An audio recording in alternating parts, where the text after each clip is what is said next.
আমাদের একজন বোন প্রশ্ন করেছেন, উনি জানতে চেয়েছেন যে উনি বলেছেন যে আমি তো জানি মাহারানা স্ত্রীর হক বা অধিকার, কিন্তু আমার স্বামী আমার মাহারানা এখনো দেননি, এবং আসলে দিবেন কি দিবেন না সে বিষয়টাও কোনো ওনার সাথে আমার কমিটমেন্ট হয়নি। তো বিষয়টি আসলে কি, শরীয়তে কি বলছে? যে কমিটমেন্ট হয়নি মানে কমিটমেন্টের পরেই তো বিবাহ হয়েছে, জি, কিন্তু দেব কি দেব না এটা এখনো হয়নি। জি, তো বিষয়টা হলো মোহর মেয়েদের মর্যাদা।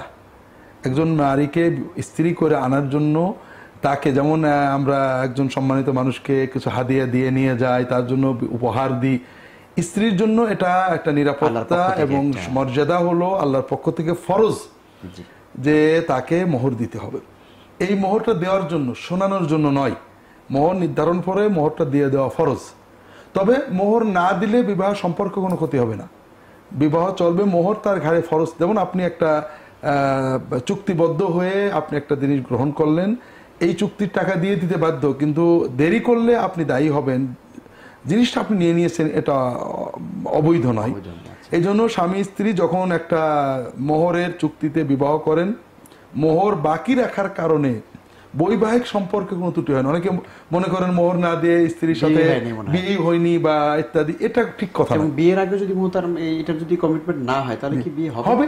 বিয়ে হবে। আল্লাহ কোরআনেই বলেছেন মোহর নির্ধারণ ছাড়াও বিয়ে হতে পারে, কিন্তু বিয়ের সঙ্গে সঙ্গে তা ওই মেয়ের বোন বা আপনজনেরা যে মানের মোহর পেয়েছে সেই মোহর দেওয়া স্বামীর জন্য ফরজ হয়ে যায়। অনির্ধারিত হওয়ার কারণে মোহর মাফ হবে না, মোহর নির্ধারিত হয়ে যাবে। সেটা হলো ওই মেয়েটার আপনজনদের, নিকট আত্মীয়দের মোহর। মোহর বাকি রাখার কারণে গুনাহ হয় না, কিন্তু কেউ যদি মোহর নির্ধারণের সময় না দেওয়ার নিয়ত রাখে, রাসূলুল্লাহ সাল্লাল্লাহু আলাইহি ওয়াসাল্লাম বলছেন কিয়ামতের দিন তাকে গাদ্দার, প্রতারক হিসেবে ঝান্ডা ঝরিয়ে দেওয়া হবে তার সামনে। যে প্রতারক, মহাপ্রতারক, যে মোহর নির্ধারণ করেছে 5 লাখ টাকা, তখন থেকে মনে নিয়ত ছিল দেবো না, খালি ঘোষণা দিয়ে দেবো, এটা গাদ্দার। আর মোহর দেওয়ার নিয়তে মোহর ধার্য করা হয়েছে, দিতে দেরি হয়েছে, এটাতে গাদ্দার হবে না, তবে দ্রুত দিয়ে দিতে বান্দার হক। যদি কোনো স্বামী না দেন, এটা তিনি কিয়ামত পর্যন্ত দায়ী থাকবেন। আর তিনি যদি ক্ষমা চেয়ে নেন, এই ক্ষমা হবে না।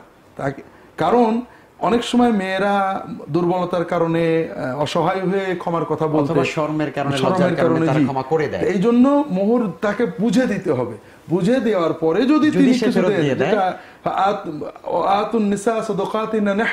তাদের মোহরটা খুশি মনে বুঝে দাও, দেওয়ার পরে যদি কিছু তারা তোমাদেরকে দেয়, এটা আপনাকে হাদিয়া দিলাম, তুমি সেটা ব্যবহার করতে পারবে। অনেক শুকরিয়া। আলহামদুলিল্লাহ। কোনো মুসলিম ব্যক্তি মারা গেলে আলহামদুলিল্লাহ বলা নিয়ে শরীয়তের বিধান কি?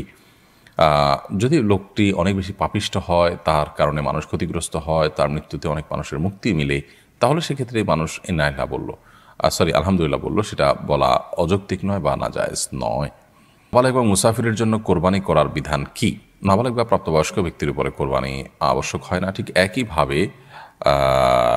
একইভাবে মুসাফির ব্যক্তির জন্য কোরবানি প্রযোজ্য হয় না। সফররত অবস্থায় তারপরে কোরবানি প্রযোজ্য নয়।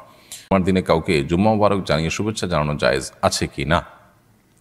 সাহাবীদের মধ্যে ঈদের দিনে পরস্পরকে অভিবাদন জানানো, শুভেচ্ছা জানানোর বিষয়টি প্রমাণিত। জুমার দিনে আলাদা করে কোনো শুভেচ্ছা বিনিময় বা অভিবাদন জানানো পরস্পরকে, এরকম কোনো বিষয় প্রমাণিত নয়।